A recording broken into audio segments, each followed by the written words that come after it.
রাজ্যে কি সক্রিয়তা বাড়ছে বাংলাদেশের জঙ্গি মডিউলের? কারণ আরো এক জঙ্গি সন্দেহে আরো একজনকে গ্রেফতার করেছে এসটিএফ। উত্তর 24 পরগনার গাইঘাটা থেকে হারেজ শেখ, তাকে গ্রেফতার করা হয়েছে। হারেজের বাড়ি নদিয়ার মায়াপুরের নবদ্বীপে। কাকসার মোহাম্মদ হাবিবুল্লাহর সঙ্গে কি কোনো যোগ রয়েছে হারেজের? 14 দিনের পুলিশি হেফাজতে নিয়ে তদন্ত করবে এসটিএফ।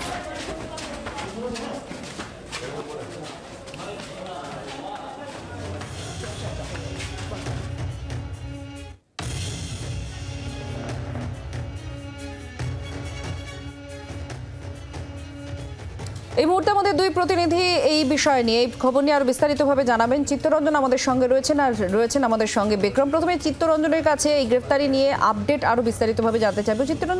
চিত্তরঞ্জন, কি খবর, আপডেট কি রয়েছে এই গ্রেফতারি? দেখো, আপনি এই হারেজ শেখকে কোর্টে দুর্গাপুর মহকুমা আদালতে তোলা হয়েছিল। তাকে 14 দিনের এসটিএফ নিয়ে গেছে এবং যেটা জানা যাচ্ছে পুলিশ সূত্রে যে গতকাল তাকে গ্রেপ্তার করে এই উত্তর 24 পরগনার গাইঘাটা আমডাঙ্গার কাছ থেকে। এবং এই হারেজ শেখ বিভিন্ন রকম কথা বলছে। সে কখনো বলছে সে রাজমিস্ত্রি ছিল, কখনো বলছে পাইপলাইনে মিস্ত্রি ছিল, কখনো বলছে দর্জি মিস্ত্রি ছিল, এবং সে বিভিন্ন রকম কথা বলেছে। তার বাড়ি নবদ্বীপের মোল্লাপাড়ায়, কিন্তু সে মোল্লাপাড়ায় বেশি দিন থাকতো না, সে বাংলাদেশ যাতায়াত করতো, এটাও জানা গেছে। এবং তাকে সে আবার কখনো বলেছে যে আমি ট্রেনে চাপছিলাম, আজ রাতে হয়তো বাংলাদেশ চলে যেতাম, সেটাও নাকি সে জানিয়েছে সূত্রে খবর। তবে এই হারেজ শেখ যেতে বিভিন্ন ধরনের কথা বলেছে এবং এই জঙ্গি সংগঠনের সঙ্গে বেশ কিছুদিন ধরে যুক্ত আছে। সে যে এই সংগঠন ছেড়ে দেবে বলে জানিয়েছে, সেটা জানা যাচ্ছে। তবে এদের গ্রুপটা যেটা ছিল টেলিগ্রামের মাধ্যমে এরা যোগাযোগ করতো। এই যে মোহাম্মদ হাবিবুল্লাহ যে ছিল, সেই তাদের মূল মাথা, এবং সেই তাদেরকে নিয়ে এসছে বলে যেটা জানা যাচ্ছে। এবং এই হাবিবুল্লাহ থেকে যে হারেজ শেখকে যে গ্রেপ্তার করেছে, হারেজ শেখকে এখান থেকে আবার অন্য রাজ্যে নিয়ে যাবে এবং তার কাছ থেকে বেশ কিছু তথ্য পেয়েছে, এবং সেখান থেকে অন্য রাজ্যে নিয়ে গিয়ে আর কে আছে, আর কোন সংগঠনের সঙ্গে যুক্ত কিনা বা আর কোন সদস্য আছে তাদেরকেও তারা খুঁজে বার করবে এসটিএফ। সেই কারণে এই হারেজ শেখকে আজকে 14 দিনের রিমান্ড নিল, এবং সেখান থেকে জানা যাচ্ছে যে জম্মু কাশ্মীর তাকে নিয়ে যেতে পারে।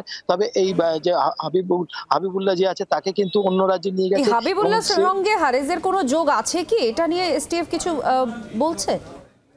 অবশ্যই এই হাবিবুল্লাহর কাছ থেকেই জানতে পেরেছে এই হারেজ শেখকে যে এই সংগঠনের সঙ্গে যুক্ত, এবং সেখান থেকেই তাকে গ্রেপ্তার করেছে যেটা জানা যাচ্ছে। এবং এই হারেজ শেখকেও যে অন্য কোনো সদস্য সঙ্গ করেছিল কিনা সেটাও জানার জন্য, বা অন্য কোনো সম্পর্ক আছে কিনা সেটাও কিন্তু দেখছে।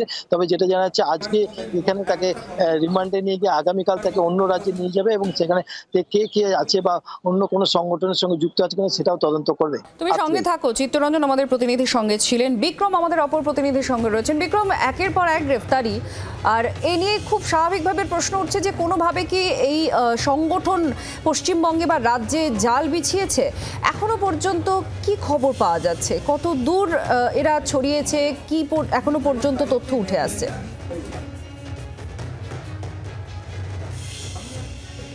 দেখো, নতুন এই জঙ্গি মডিউল অর্থাৎ শাহাদাত মডিউলের যিনি একেবারে মূল চাই, তাকে আগেই গ্রেফতার করেছে রাজ্য পুলিশের স্পেশাল টাস্ক ফোর্স অর্থাৎ হাবিবুল্লাহ। তাকে জিজ্ঞাসাবাদ করে, তাকে জেরা করেই কিন্তু এই ব্যক্তি হারেজ শেখের নাম উঠে আসে। এবং হারেজ শেখকে তারপরেই যেটা আমরা জানতে পারছি, নদিয়ার মায়াপুর নবদ্বীপ এলাকা থেকে, মোল্লাপাড়া এলাকা থেকে তাকে গ্রেফতার করা হয়েছে, এবং তিনিও এই জঙ্গিমূলক কাজকর্মের সঙ্গে যুক্ত রয়েছেন, এমনটাই কিন্তু এসটিএফের তরফ থেকে দাবি করা হচ্ছে। যেটা এই মুহূর্তে এসটিএফ চেষ্টা করছে জানার, তা হলো যে হাবিবুল্লাহ এবং এই হারেজ শেখকে জিজ্ঞাসাবাদ করে মূলত আর কোথায় কোথায় এই জঙ্গি সংগঠনের সঙ্গে যুক্ত ব্যক্তিরা রয়েছে, ছড়িয়ে ছিটিয়ে রয়েছে, সেটাই কিন্তু তারা জানার চেষ্টা করছেন। পাশাপাশি আমরা জানি যে একদিকে যেরকম হাবিবুল্লাহকে এই রাজ্যে অর্থাৎ রাজ্য পুলিশে এসটিএফ গ্রেফতার করেছে, পাশাপাশি কিন্তু বাংলাদেশেও 3 জনকে গ্রেফতার করা হয়েছে এই একই মডিউলের অর্থাৎ শাহাদাত মডিউলেরই। এবং তাদেরকে একদিকে জিজ্ঞাসাবাদ করে যে তথ্য পাওয়া গিয়েছে, সেই তথ্য কিন্তু দুই পুলিশ এজেন্সির মধ্যে আদান প্রদান হচ্ছে, অর্থাৎ র্যাব এবং এসটিএফ এর মধ্যে ইতিমধ্যে সেই তথ্য আদান প্রদান হয়েছে। এবং তার ভিত্তিতেই মূলত কোথায় কোথায় এই জঙ্গি সংগঠন বা এই জঙ্গি মডিউল তারা তাদের জাল বিস্তার করেছে, সেটাই কিন্তু এই মুহূর্তে খুঁজে বার করার চেষ্টা করছেন তদন্তকারী আধিকারিকরা। পাশাপাশি আমরা যেটা জানতে পারছি, ইতিমধ্যেই বেশ যেহেতু এরা কতদূর ছড়িয়েছে, কিন্তু বিষয় হচ্ছে কিভাবে ছড়িয়েছে। এখন সোশ্যাল মিডিয়া বা এই ধরনের বিষয়গুলো অনেক বেশি ইনভলভ হয়ে যাচ্ছে এই সন্ত্রাস কার্যকলাপের সঙ্গে। এসটিএফ এর তরফ থেকে এই বিষয় নিয়ে কিছু বলা হচ্ছে, কি গতিবিধি এদের?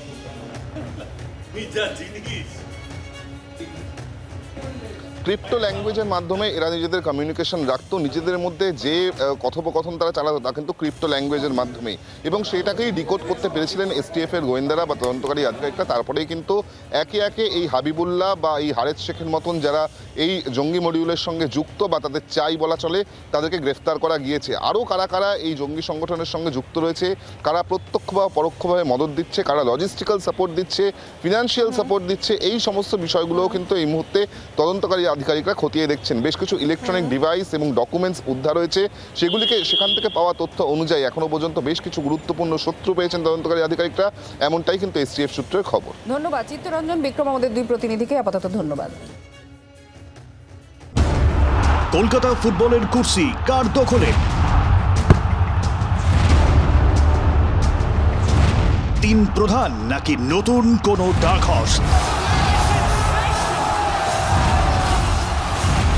3 মাসের জমজমাট ফুটবল যুদ্ধ, বাঙালির ফুটবল আবেগ,